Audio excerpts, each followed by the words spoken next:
Everywhere I look, cafes want a barista with at least a year or two of experience. How can I get that experience if no one's willing to hire someone new to the field? But don't worry, I've some tips to help you navigate this challenge. Hey everyone, today I'll be your personal barista career guide, sharing some tips on how to land your dream barista job in Sydney. But first, let me introduce myself. I have worked as a barista at various cafes in Sydney, from small, tiny family-owned cafe to a large coffee chain, even made my way up to head barista before swapping the apron for a corporate job. Believe it or not, there was a time when I was just a uni student, clueless about coffee. So the demand for skilled baristas here is huge. With the city's love for quality coffee, cafes are always on the lookout for passionate baristas. Also, the pay is pretty good. According to Indeed, so this is September 2023 data, the average hourly rate for a barista in Sydney is about $30.80 per hour. And if you work on weekends, many cafes also offer what's known as penalty rates, meaning you get paid extra so you could earn significantly more than your standard hourly wage. So let's say you work around 7 hours a day, which is quite standard, and that's for 5 days at $30 an hour. You'll make around $1,078 in a week before any taxes. And if you're a student and can only work for, let's say, 20 hours a week, you can still earn about 616 Australian dollars in a week before taxes. I would say it's a really good part-time job for a student. And if any baristas are watching, tell us in the comments what you earn or what you know others earn. Now, the question is, how can I get that experience if no one is willing to hire someone new to the field? Firstly, for those of you who don't have any experience, I strongly encourage you to take a barista class. This will give you a solid foundation in coffee making and help you get familiar with the basics. A few years back, I enrolled in a hospitality course at TAFE, which, lucky for me, came with a barista module. But nowadays, finding the right class is just a Google search away.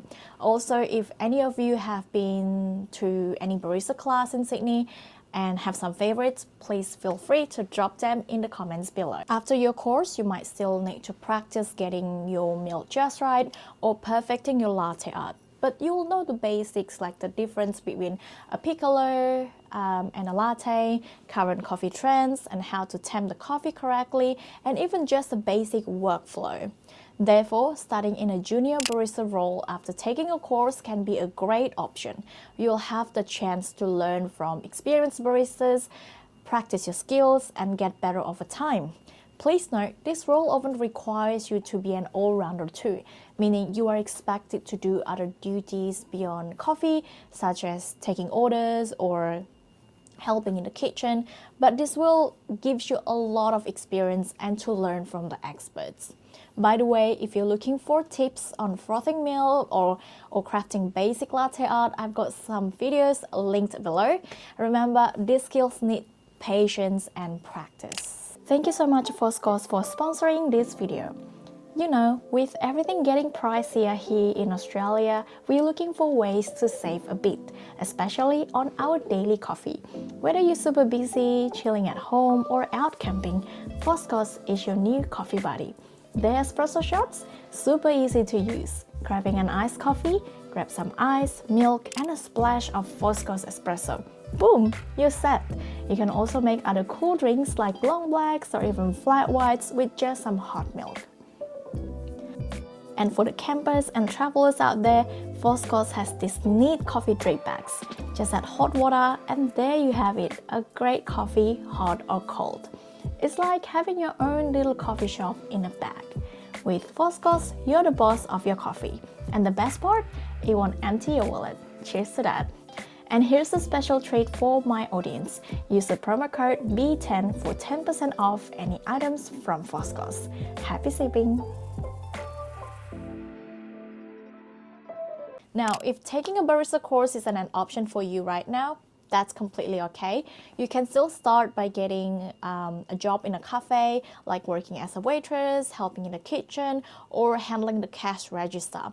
Being in that environment lets you see how baristas work and pick up some skills. Also, don't be shy to let your boss know you're interested in learning more about making coffee. They might even train you while you're on the job, helping you to take steps towards becoming a barista. Remember, it may take time and not every cafe is open to training, but that's exactly how you can step your foot in the door and kickstart your barista journey without any prior experience. Also, watching a variety of videos can significantly enhance your skills as well. You get to see baristas in action, pick up latte arts techniques, and so much more. And that's why, if you haven't already, please do subscribe to this channel. Now, let's talk about job hunting. Websites like Seek, Indeed, and Gumtree have lots of job postings. Also, check out groups on Facebook like these two here, where people post job openings. You can also post a brief introduction about yourself on the Facebook groups, your experience, and if you're proud of your latte art, share some photos. This way, you're not just looking for employers, they can also find you and offer you a job. Now, when it's time to apply, your resume is your ticket in. Details your skills, experience, and some personal touches. If you mastered a stunning latte art, showcase it with photos, but ensure it's genuinely your creation. Alright, when you find a job you like, send them a message or an email. Tell them about yourself and attach your resume. Sometimes you may have to wait or apply to more than a few places before getting a response. If they like your application, they might ask you to come in for an interview and maybe a short trial. And during the interview and the trial, just try to be yourself and show them what you can do. It's essential to get all the details clear. Ask about the pay, the hours you'll be working, and any other important information about the position. This ensures both you and the employer are on the same page from the start. Some places might want a long trial. Always ask how long it will be. If they want you to work a long time without pay, be careful. That's a red flag. After the interview, if you don't hear back up to a few days, it's okay to send them a message just to check in. And if you don't get the job, don't be discouraged. Persist in your efforts or think about applying for other roles in the cafe, like a cashier, for example. These positions often require less experience, and you'll still have the opportunity to learn from baristas on the job. In addition, being a barista isn't just about brewing the perfect cup of coffee. It's also about connecting with people, whether it's coordinating with your team during those busy morning rushes or engaging in with a regular customer. Your ability to communicate effectively plays a pivotal role. I must say that in the hospitality industry, your attitude and communication skills are everything. Back when I was leading a team of baristas, I sometimes choose to hire individuals with zero experience solely based on their positive and eager attitude.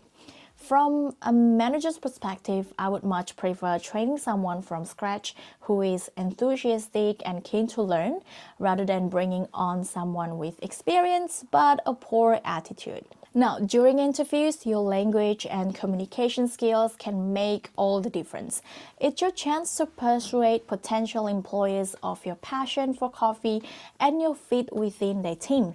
Remember, cafes aren't just about selling coffee, they're selling an experience. Your interaction with customers contributes significantly to that experience, and a cheerful greeting, a brief chat about the day, or a recommendation for a coffee blend, all these interactions require clear, friendly communication. Alright, another golden nugget I would like to share is the value of maintaining connections. In the coffee world, just like in many professions, relationships can be incredibly beneficial. Maybe today you're sharing coffee tips with a fellow barista friend, and tomorrow they might be the ones offering you a golden job opportunity at a trendy cafe. So always nurture your relationships within the industry. After all, your next big break might be just a conversation away. So as you embark on your barista journey, focus not only on your technical skills but also on refining your soft skill abilities. It's an asset that will serve you well in the cafe and beyond. Alright folks, that's a wrap for today's barista guide. I genuinely hope you found it useful. If you're setting out on your barista journey in Sydney, I wish you all the best. Remember, every expert was once a beginner. If any seasoned baristas are watching, or if you got some unique tips up your sleeve, please drop them in the comments below. Let's create a community where we all learn from each other. Thank you so much for tuning in, and good luck on your coffee journey.